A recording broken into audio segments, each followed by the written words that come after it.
qu'elle nous explique ce dont il retourne. Merci beaucoup, Monsieur le Président, et pardonnez-moi de mon retard dû, une fois de plus, à un problème de Thalys entre Paris et Bruxelles. Sur la question de la banane, vous l'avez dit en quelques mots, en fait, on va avoir l'accession de l'Équateur dans cet accord qui sera tripartite Colombie, Pérou, Équateur. L'Équateur, c'est le plus gros producteur mondial, donc ça sera évidemment de nature à remettre en cause un équilibre qui est déjà compliqué et difficile à trouver. Je rappelle que la banane produite dans l'Union européenne est produite en respectant toutes les normes, qu'elles soient sociales, sanitaires, environnementales, ce qui n'est pas le cas de la banane qui est produite dans l'autre partie du monde et particulièrement en Amérique latine. Donc vous l'avez dit aussi, par 2 reprises, les contingents tarifaires n'ont pas été respectés et pour autant la clause n'a jamais été actionnée, c'est-à-dire le mécanisme de protection de notre secteur banane, de la banane européenne, n'a jamais été actionné. Et donc on a 2 sujets devant nous. Un, comment on peut améliorer ce mécanisme de stabilisation, parce qu'il faut l'améliorer, parce que j'ai dit que les bananes, le secteur des bananes dans l'Union européenne respectait les normes sanitaires, sociales, environnementales, ce qui est une immense différence avec la banane qu'on appelle rapidement la banane dollar. C'est aussi un secteur qui a fait énormément d'efforts et qui, par exemple, pour les jeunes, a créé de la formation professionnelle d'une façon extrêmement importante, donc des efforts aussi en faveur de l'emploi.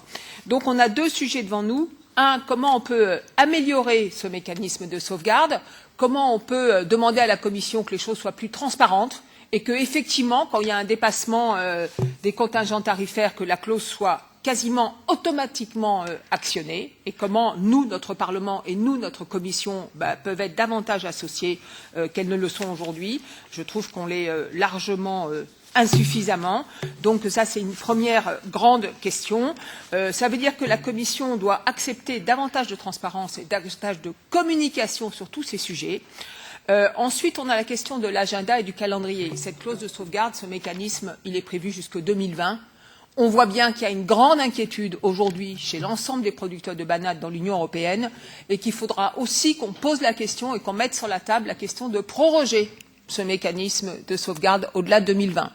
Et troisièmement, c'est ce que vous avez dit au début de notre réunion, ce fragile équilibre, qui est déjà un équilibre qui n'est pas simple à respecter, il va évidemment être à nouveau, au fond, déstabilisé, on va dire, par l'accession de l'Équateur. Donc voilà, ça c'est le tableau général devant nous.